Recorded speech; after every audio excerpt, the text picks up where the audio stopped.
In previous lecture, we have already discussed about the terpenoid constitution, introduction, definition, etc. આ લેક્ચરની અંદર આપણે હવે જોશું ટર્પિનોઇડનું બે જે મેઇન છે ને ટર્પિનોઇડ, સિટ્રાલ અને આલ્ફા ટર્પિન્યોલ. આમ તો ટર્પિનોઇડ ઘણા બધા છે અને એના નામ આપણે ક્લાસિફિકેશનમાં જોઈએ હતા કે કેટલા ટર્પિનોઇડ છે, પણ એમાંથી ખાલી તમારે કયા ટર્પિનોઇડ, તો કે બે જ ટર્પિનોઇડ વિશે સ્ટડી કરવાનું છે. એક તો સિટ્રાલ છે અને એક આલ્ફા ટર્પિન્યોલ. એમાં પહેલા આપણે જોઈએ સિટ્રાલ. હવે જો અત્યાર સુધી તમે general constitution of citral general constitution of terpenoid જોઈ લીધું છે ને, એટલે તમારા માટે સિટ્રાલ સાવ સહેલું છે. તો હવે સિટ્રાલ માટે આપણે પહેલાં તો એનું મોલેક્યુલર ફોર્મ્યુલા જોઈએ. તો સિટ્રાલનું મોલેક્યુલર ફોર્મ્યુલા શું છે? C10H16O. એનું સ્ટ્રક્ચર આ ટાઈપનું છે. જો એની આપણે આ રીતના લખીએ ને એને, તો ચેઇનના રૂપમાં તો આ રીતે લખાશે અથવા આ રીતે, બે સ્ટ્રક્ચર સરખા છે. It is most important number of cyclic monoterpenoid. કેવું છે? એ સાયક્લિક છે monoterpenoid. It is main constituent of lemon grass oil. એ કોનું મેઇન કોન્સ્ટિટ્યુશન છે? તો કે લેમન ગ્રાસ ઓઇલનું છે. એટલે કે સિટ્રાલની અંદર 60 થી 80% શું હશે? તો કે લેમન ગ્રાસ ઓઇલ હશે અને એ લેમન લાઇક સ્ટ્રોંગ સ્મેલ ધરાવે છે. હવે આપણે સિટ્રાલનું કોન્સ્ટિટ્યુશન જોઈએ. તો સિટ્રાલનું કોન્સ્ટિટ્યુશન તમે ખાલી 2 વાર લખશો ને એટલે તમને આવડી જશે, કારણ કે તમે જનરલ કોન્સ્ટિટ્યુશન ઓફ ટર્પિનોઇડ જોયેલું છે. બધા સ્ટેપ ખાલી યાદ રાખવાના છે. પહેલા સ્ટેપમાં મોલેક્યુલર ફોર્મ્યુલા કેટલું છે? C10H16O. બીજા સ્ટેપની અંદર શું છે? Present of double bond. હવે જો આપણો આ સિટ્રાલ છે ને, એ Br2 સાથે પ્રક્રિયા કરે તો શું આપશે? ટેટ્રાબ્રોમોસિટ્રાલ. અને આ જ સિટ્રાલ પેલેડિયમ અને H2 સાથે રિડક્શન પ્રક્રિયા કરીને શું આપશે? આપણને ટેટ્રાહાઇડ્રોસિટ્રાલ. એના પછી નેક્સ્ટ છે સિટ્રાલ. એનું ઓઝોનોલિસિસ કરું ને તો 3 પ્રોડક્ટ મળશે: એસિટોન, લેવોલાલ્ડિહાઇડ અને ગ્લાયોક્સાલ. એ ત્રણેયનું સૂત્ર અહીંયા છે. એસિટોન એટલે CH3 જ કહીએ. આ કોનું સૂત્ર છે? લેવોલાલ્ડિહાઇડ. અને આ છે ગ્લાયોક્સાઇલ. હવે જો પ્રેઝન્સ ઓફ કાર્બોનાઇલ ગ્રુપ, તમે જો જનરલ કોન્સ્ટિટ્યુશન ઓફ ટર્પિનોઇડ જોયું ને, એના ઉપરથી જ છે. તમારે ખાલી શું યાદ રાખવાનું છે? તો કે સ્ટેપના નામ જ યાદ રાખવાના. એમાં પણ એમ જ હતું કે કાર્બોનાઇલ ગ્રુપ સાથે પ્રક્રિયા કરતા તો એમાં 2 હાઇડ્રોક્સિલેમાઇન સાથે થાય અને ફિનાઇલ હાઇડ્રેઝીન સાથે થાય. જો કાર્બોનાઇલ ગ્રુપની હાઇડ્રોક્સિલેમાઇન સાથે કર્યો તો શું મળે તમને? ઓક્સાઇન મળે. અને આ કાર્બોનાઇલ ગ્રુપની ફિનાઇલ હાઇડ્રેઝીન સાથે પ્રક્રિયા કરું તો મળશે શું તમને? ફિનાઇલ હાઇડ્રેઝોન. આ એના સ્ટેપ છે. પછી છે presence of an aldehyde. Aldehyde group અને હાજરી છે એ કેના દ્વારા ખબર પડશે? તો કે સિટ્રાલનું તમે રિડક્શન કરશો કોના વડે? સોડિયમ અને amalgam in the presence of hydrogen. તો બનશે જીરોન્યોલ બનશે. શું બનશે?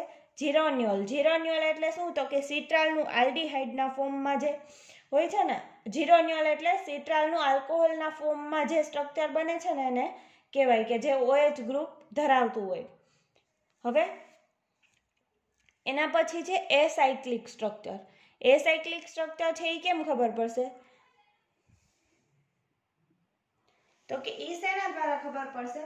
તો કે સિટ્રાલનું મોલેક્યુલર ફોર્મ્યુલા છે એ કોના જેવું છે? તો કે આપણા જે સામાન્ય હાઇડ્રોકાર્બન ચેઇન હોય ને, એમાં કેવું હોય? તો કે C10, તો હાઇડ્રોજન કેટલા હોય? H22. એ ટાઈપનું આનું સ્ટ્રક્ચર છે. એની સાથે સરખાવતા આપણને ખબર પડે છે કે સિટ્રાલ છે એ કેવું છે? એસાયક્લિક સ્ટ્રક્ચર ધરાવે છે. એના પછી છે carbon skeleton of citral. Carbon skeleton of citral કેવી રીતે ખબર પડશે?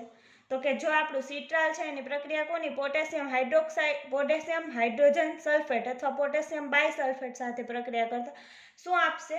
પેરાસાયમિન આપશે. હવે એ પેરાસાયમિનનું સ્ટ્રક્ચર કેવું છે ને એ હું તમને બતાવું. જો આપણું સામાન્ય સિટ્રાલનું સ્ટ્રક્ચર છે. સિટ્રાલ પણ કેવો છે? સેચ્યુરેટેડ સિટ્રાલ છે. એમાં અહીંયા જો બાકી સિટ્રાલના સ્ટ્રક્ચરમાં અહીંયા નહીં હોય, રિંગ કમ્પ્લીટ નથી. જો એનું પોટેશિયમ બાયસલ્ફેટ સાથે હીટિંગ દ્વારા પ્રક્રિયા કરીએ તો આપણને મળે છે શું? પેરાસાયમિન મળે છે. હવે ઓક્સિડેશન ઓફ સિટ્રાલ. જો તમે સિટ્રાલનું ઓક્સિડેશન કરશો in the presence of potassium permanganate and chromium trioxide, તો તમને શું મળશે? 3 પ્રોડક્ટ મળશે, acetone plus levulinic acid plus oxalic acid. હવે જુઓ, ઓક્સિડેશન ઓફ સિટ્રાલ કરતાં તમને આ ત્રણેય પ્રોડક્ટનું મિક્સચર મળશે, તો એનાથી આપણને શું ખબર પડશે? તો કે સિટ્રાલ છે એ શું ધરાવે છે? તો કે આલ્ડીહાઇડ ગ્રુપ પણ ધરાવે છે, અને પ્લસ આલ્ડીહાઇડ શેમાં કન્વર્ટ થાય છે ઓક્સિડેશન કરતા? એસિડમાં. અહીંયા આલ્ડીહાઇડ ગ્રુપ ધરાવે છે, કન્વર્ટ શેમાં થાય છે? ઓક્ઝેલિક એસિડમાં, COOH ગ્રુપની અંદર. હવે 8મા નંબરનું છે alpha beta unsaturated aldehyde group. એ કેવી રીતે ખબર પડશે? તો કે reaction with sodium bisulphide, citral adds on 2 mol of sodium hydrogen sulfate forming the mono and bisulfide product respectively. હવે જુઓ, સોડિયમ બાયસલ્ફાઇડ સાથે પ્રક્રિયા કરતા એ આપણને વારાફરતી મોનો અને બાયસલ્ફાઇડ પ્રોડક્ટ આપે છે. કોણ? તો કે સિટ્રાલ. This reaction is indicating the presence of alpha beta unsaturated aldehyde group. અને આ રિએક્શન થાય છે એ જ શું દર્શાવે છે? તો કે આપણો સિટ્રાલ છે એ alpha beta unsaturated aldehyde group ધરાવે છે. તો ખબર જ છે આપણને, અત્યારે તો આપણને સ્ટ્રક્ચર ખબર છે કે સિટ્રાલ આલ્ડીહાઇડ ધરાવે છે, પણ જ્યારે સાયન્ટિસ્ટો પ્રયોગ કરતા હશે ને ત્યારે એને નહીં ખબર હોય, તો એને આ રિએક્શન દ્વારા ખબર પડી ગઈ. According to all above evidence, it is proved that citral is a cyclic structure having 2 isoprene units linked with head to tail. હવે જુઓ, આ બધા ઉપરથી આપણને ખબર પડે છે કે સિટ્રાલનું સ્ટ્રક્ચર કેવું થાય છે?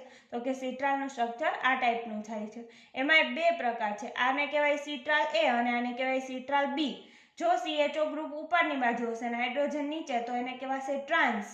પછી આને કહેવાશે સિસ. સિટ્રાલ A નું બીજું નામ છે જીરાનિયાલ અને સિટ્રાલ B નું બીજું નામ છે નિરાલ. ઓકે, તો બધાને આ સિટ્રાલ વિશે ખબર પડી ગઈ હશે. હવે તમે પણ આલ્કેલોઇડમાં જેવી રીતે કેમ જોયું હતું કે આલ્કેલોઇડ કેવા હોય છે? તો કે આલ્કેલોઇડ પ્લાન્ટ નેચર મટીરિયલમાંથી મળે છે, એવી જ રીતે આપણને આ જે ટર્પીનોઇડ છે ને એ પ્લાન્ટ ના જે અમુક રૂટ્સ કે લીવ્સ કે એમાંથી આપણને ટર્પીનોઇડ મળે છે. પછી એનું આપણે આઇસોલેશન જોયું હતું કે કેવી રીતે આઇસોલેટ કરી શકાય. હવે જોઈએ આપણે સિટ્રાલની સિન્થેસિસ ઓફ સિટ્રાલ. હવે સિટ્રાલની સિન્થેસિસ છે ને એ એક જ છે તમારે સિલેબસની અંદર, પણ એ બહુ થોડીક લાંબી પ્રોસેસ છે ને, તો એને 2 સ્ટેપની અંદર ડિવાઈડ કરી. એમાં ફર્સ્ટ સ્ટેપ છે synthesis of geranic acid from 1,3-dibromo-3-methyl-butane. આ તમારે ખાસ આ સિન્થેસિસ મોસ્ટ IMP છે, તમારે યાદ રાખવી જ પડશે. અને બીજું સ્ટેપ છે સિન્થેસિસ ઓફ સિટ્રાલ ફ્રોમ જીરાનિક એસિડ. પહેલા સ્ટેપમાં આપણે જીરાનિક એસિડ મળશે, શેમાંથી? તો કે 1,3-dibromo-3-methyl-butane. અને બીજા સ્ટેપમાં આપણને સિટ્રાલ મળશે, શેમાંથી? તો કે ફ્રોમ જીરાનિક એસિડ. તો પહેલું સ્ટેપ પહેલા કમ્પ્લીટ કરીએ. 1,3-dibromo-3-methyl-butane, એમાંથી આપણે શું બનાવવાનું છે?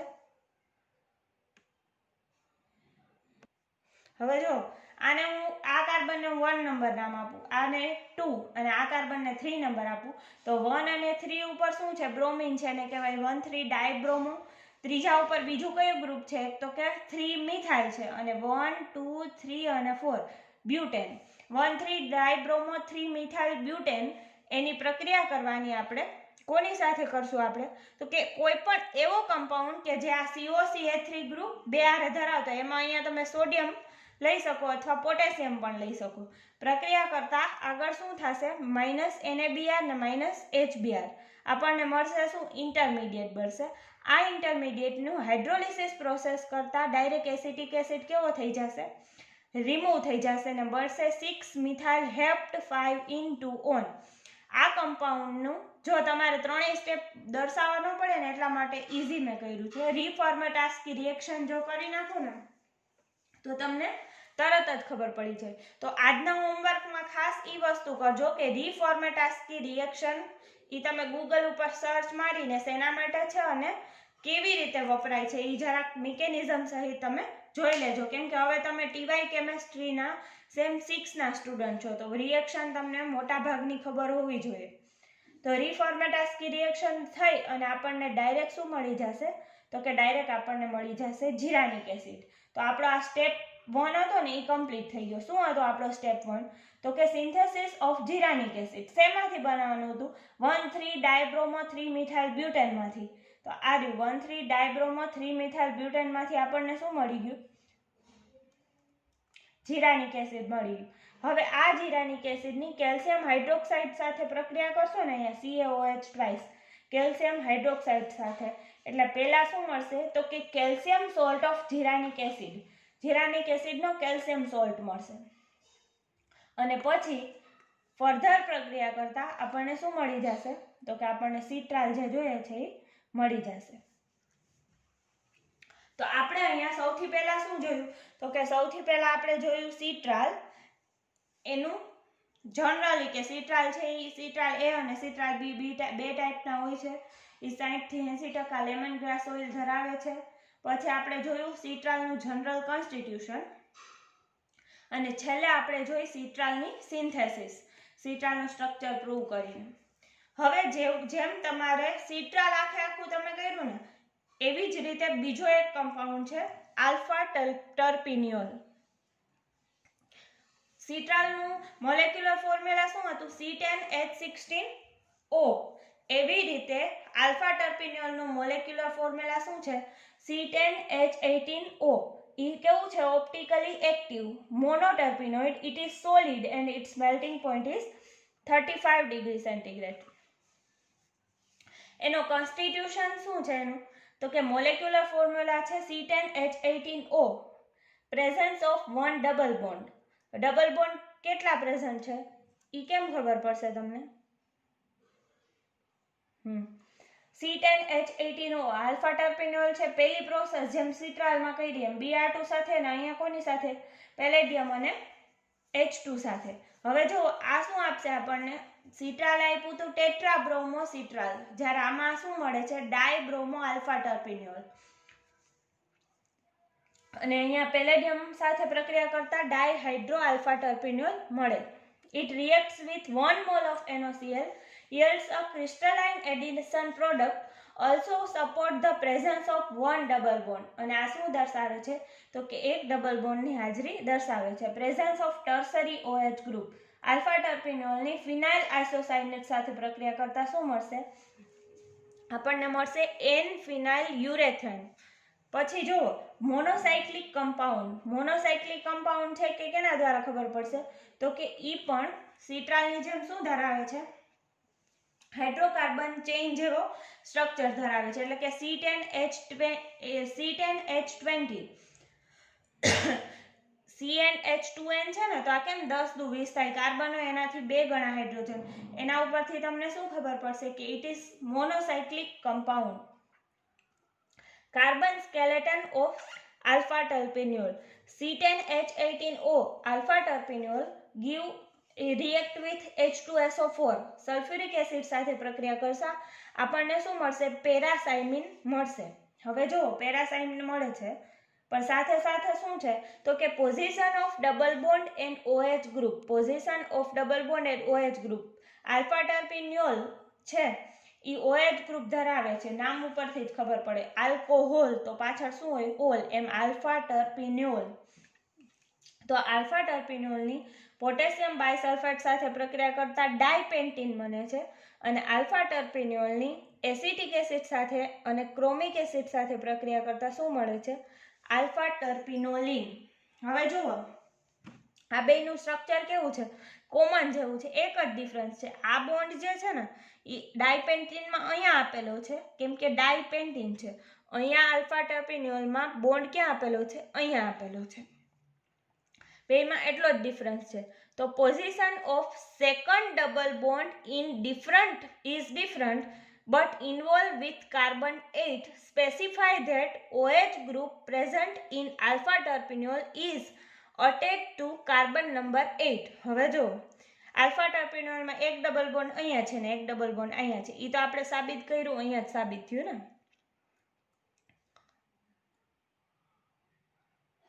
ડાયબ્રોમો ટર્પિનોલ મળ્યું એ શું? આના ઉપરથી કે એની અંદર ડબલ બોન્ડ પ્રેઝન્ટ છે. હવે જો એક ડબલ બોન્ડ અહીંયા છે ને એક ક્યાં છે, અહીંયા.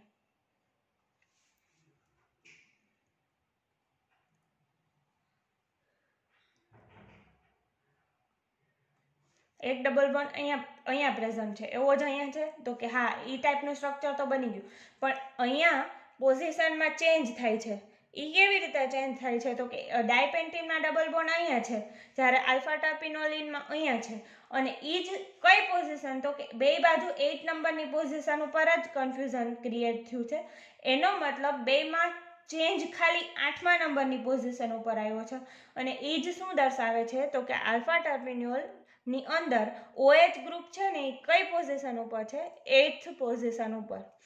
Oxidation of alpha terpineol, oxidation alpha terpineol નો કરો C10H17OH ઈ થયું ને, H અહીંયા લીધો તો H18 હોય એને બદલે અહીંયા. આલ્ફા ટર્પિનોલ નું સૂત્ર શું છે, તો કે C10 છે, H18 છે અને O છે એક, એની બદલે અહીંયા આપણે આલ્કોહોલને જુદો દર્શાવવા માટે OH દર્શાવે તો અહીંયા એક H છે એ કેવો થઈ જાય, ઓછો થઈ જાય. 1% આલ્કલાઇન સાથે પ્રક્રિયા કરતા બને શું, ટ્રાયહાઇડ્રો કમ્પાઉન્ડ મળે. એટલે કે એમાં OH ગ્રુપ કેટલા હશે, 3.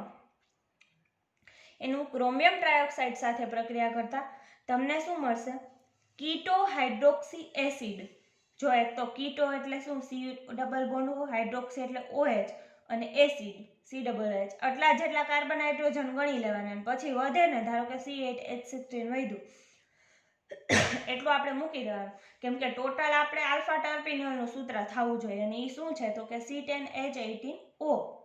એમાંથી હાઇડ્રોલિસિસ એટલે -H2O રિમૂવ કરો ને તો તમને મળે શું, કીટોલેક્ટોન મળે છે. હવે આ કીટોલેક્ટોન મળે ને, એનું શું કરવાનું, બેઝિક KMnO4 આલ્કલાઇન KMnO4 સાથે પ્રક્રિયા કરવાની, તો બને ટર્પિનાઇલિક એસિડ C8H12O4. એની ફરીથી પોટેશિયમ પરમેંગેનેટ સાથે હીટ કરતા પ્રક્રિયા કરતા બનશે ટેરબિક એસિડ. હવે on the basis of above all structure of alpha terpineol it is given as under. અને પછી અહીંયા જો થોડુંક લાંબુ કરવું હોય ને તો ચોપડીમાં કેવી રીતે આપ્યું છે, તમને આ બેયના સ્ટ્રક્ચર આપ્યા છે. હવે તમે એક કામ કરજો કે છેલ્લે છે ને તમે ટર્પિનાઇલિક એસિડનું તમારે સ્ટ્રક્ચર યાદ રાખવું પડશે ને, ટેરેબિક એસિડનું. નીચે તમે છે ને એ બેયના સ્ટ્રક્ચર લખજો. એ બેયના સ્ટ્રક્ચર કોના જેવા છે, તો કે આલ્ફા ટર્પિનોલ છે ને એને મળતા આવે છે. એટલા માટે on the basis of above all structure of it is proved that this is the structure of alpha terpinol. એના ઉપરથી એના આ પોઝિશન ઉપર શું છે, OH ગ્રુપ પ્રેઝન્ટ છે. હવે આપણે જેમ કેમ સિન્થેસિસ ઓફ સિટ્રાલ જોયું તો એવી રીતે જ સિન્થેસિસ ઓફ આલ્ફા ટર્પિનોલ. એ સિન્થેસિસનું નામ છે શું છે, તો આલ્ડર વોક્ડ સિન્થેસિસ. આલ્ડર વોક્ડ સિન્થેસિસ છે આની. તો હવે જો એક શું છે, તો કે આઇસોપ્રીન યુનિટ લેવાનું છે. એની પ્રક્રિયા મિથાઇલ વિનાઇલ કીટોન સાથે કરવાની. તો પહેલા સ્ટેપની અંદર થશે શું, તો કે આ બે જોઈન્ટ થઈ અને ઇન્ટરમીડિયેટ બનાવશે. ઇન્ટરમીડિયેટ એટલે આ ટાઈપનો કમ્પાઉન્ડ. તો જો આપણા આ છે જે સ્ટ્રક્ચર આલ્ફા ટર્પિનોલનું, એના જેવું જ આ સ્ટ્રક્ચર ઇન્ટરમીડિયેટનું છે કે નહીં, છે જ. અહીંયા ખાલી શું ઘટે છે, તો કે C double bond O ketone છે, કીટોનમાંથી આપણે આલ્કોહોલ મેળવવો છે. તો જનરલી કીટોનમાંથી આલ્કોહોલ મેળવવો હોય ને ત્યારે પ્રક્રિયા છે RMGX. RMGX એટલે ગ્રિગ્નાર્ડ રિએજન્ટ. એટલે આ પ્રક્રિયા કઈ થઈ, ગ્રિગ્નાર્ડ રિએક્શન થઈ અને આપણને બનશે આલ્ફા ટર્પિનોલ. મેં અહીંયા ખાલી આલ્ફા ટર્પિનોલનું નામ લખ્યું છે, તમારે અહીંયા શું કરવાનું છે, એનું ફોર્મ્યુલા દોરવાનું. પહેલી હતી આલ્ડર વોક્ડ સિન્થેસિસ અને બીજી છે Perkin junior Meldrum Fischer's synthesis. બહુ અઘરું નામ છે, Perkin junior Meldrum Fischer's synthesis. તમે એમ યાદ રાખજો, PJMF, Perkin junior Meldrum Fischer's synthesis. હવે જો એમાં શું લેવાનું છે તમારે, તો કે એમાં લેવાનું છે પેરાટોલ્યુઇક એસિડ. આ અહીંયા બોન્ડ છે ને એને કહેવાય CH3. અહીંયા આની ઉપર મિથાઇલ ગ્રુપ છે. હવે મિથાઇલ ગ્રુપ છે અને COOH છે તો એને કહેવાય મિથાઇલ ગ્રુપ હોય ને બેન્ઝીન ઉપર, એને કહેવાય ટોલ્યુઇન. શું કહેવાય, ટોલ્યુઇન. તો આ છે પેરાટોલ્યુઇક એસિડ. હવે જો એની પ્રક્રિયા તમે H2SO4 પોટેશિયમ હાઇડ્રોક્સાઇડ અને HBr સાથે કરશો ને in the presence of ethanol and sodium, તો અહીંયા OH ગ્રુપની જગ્યા HBr છે ને એટલે કોણ લઈ લેશે? Br, અને અંદરના બોન્ડ છે એ કેવા થઈ જશે? રિમૂવ, એટલે કે સેચ્યુરેટેડ કમ્પાઉન્ડ મળશે. હવે આ Br આવી ગયો, Br આવે તો જ આપણે આ બોન્ડ છે એ રિમૂવ થાય. તો Br તો આવી ગયો, પણ આપણા આલ્ફા ટર્પિનોલની સિન્થેસિસ કરીએ એમાં આપણે ક્યાંય Br ની જરૂર નથી, તો હવે શું કરવું પડશે? Br ને રિમૂવ કરવો પડશે. રિમૂવ કરવા માટે હીટ વિથ પિરિડીન, પિરિડીનની હાજરીમાં રિમૂવ કરો ને એટલે અહીંથી HBr રિમૂવ થઈ જાય, તો અહીંયા શું આવી જાય? હાઇડ્રોજન એ ભેગો રિમૂવ થાય, એકલો Br ન થાય, એટલે HBr અહીંયા શું આવી ગયો? બોન્ડ. એ બોન્ડ આપણે જોતો જ તો, શું કામ જોતો હતો? તો અહીંયા આલ્ફા ટર્પિનોલના સ્ટ્રક્ચરની અંદર બોન્ડ અહીંયા છે, પછી હવે આ COOH નથી આપણા, તો શું કરશું? તો કે ઇથેનોલ HCl મિથાઇલ મેગ્નેશિયમ હેલાઇડની હાજરીમાં પ્રક્રિયા કરશું. પહેલા કયો ગ્રુપ જોડાશે? Ketone group. પછી એની ફરીથી મિથાઇલ મેગ્નેશિયમ હેલાઇડ સાથે પ્રક્રિયા કરતા હાઇડ્રોલિસિસ થાય અને આપણને મળી શું જશે? આલ્ફા ટર્પિનોલ. તો હવે અહીંયા આપણું ચેપ્ટર છે ને એ આખું કમ્પ્લીટ થાય છે, ટર્પિનોઇડ. તો તમે પહેલા તો અત્યારે જે હોસ્ટેલમાંથી તમે મંડેથી આવવાના છો 18 તારીખથી, તો એ પહેલા તમે આ વિડીયો જોઈ નાખજો, એટલે તમારું ચેપ્ટર કમ્પ્લીટ થઈ જાય. આ ચેપ્ટરની અંદર આપણે મેઇન ક્વેશ્ચન કયો છે? તો કે મેઇન છે સિન્થેસિસ ઓફ સિટ્રાલ એન્ડ આલ્ફા ટર્પિનોલ. બેની સિન્થેસિસ યાદ રાખવી પડશે ને, એ બેના કોન્સ્ટિટ્યુશન યાદ રાખવા મળશે. ત્રીજો એક ક્વેશ્ચન જો એટલે ટૂંકમાં જો હું તમને 4 મોસ્ટ IMP ક્વેશ્ચન આ ચેપ્ટરના કહી દઉં. ફર્સ્ટ છે ક્લાસિફિકેશન ઓફ ટર્પિનોઇડ, આખું ક્લાસિફિકેશન કોષ્ટક છે ને એ યાદ રાખવું પડશે. સેકન્ડ ક્વેશ્ચન છે આઇસોલેશન ઓફ ટર્પિનોઇડ. ક્વેશ્ચન નંબર 3 છે જનરલ કોન્સ્ટિટ્યુશન ઓફ ટર્પિનોઇડ. જો તમને જનરલ કોન્સ્ટિટ્યુશન ઓફ ટર્પિનોઇડ આવડી ગયું ને, તો તમને પછી આખું સિટ્રાલ ને આખું ટર્પિનોઇડ છે એ આવડી જશે. તો મોસ્ટ 4 ક્વેશ્ચન છે. આમ તો કોન્સ્ટિટ્યુશન તો આવડી છે. સિન્થેસિસ ફર્સ્ટ છે સિન્થેસિસ ઓફ સિટ્રાલ એન્ડ આલ્ફા ટર્પિનોઇડ. બીજું છે જનરલ કોન્સ્ટિટ્યુશન ઓફ ટર્પિનોઇડ. ત્રીજો ક્વેશ્ચન છે આઇસોલેશન ઓફ ટર્પિનોઇડ, અને ચોથો છે ક્લાસિફિકેશન ઓફ ટર્પિનોઇડ. આ 4 ક્વેશ્ચન તમે કરી લીધા તો આ આખું ચેપ્ટર તમારું કમ્પ્લીટ થઈ ગયું. ઓકે, તો હવે આપણે તમે રૂબરૂ આવશો ત્યારે જ નવા ચેપ્ટર તો હવે તમારા બધા સ્ટાર્ટ થશે. આની આખી PDF છે હું તમને હમણાં ગ્રુપમાં મોકલી દઉં છું.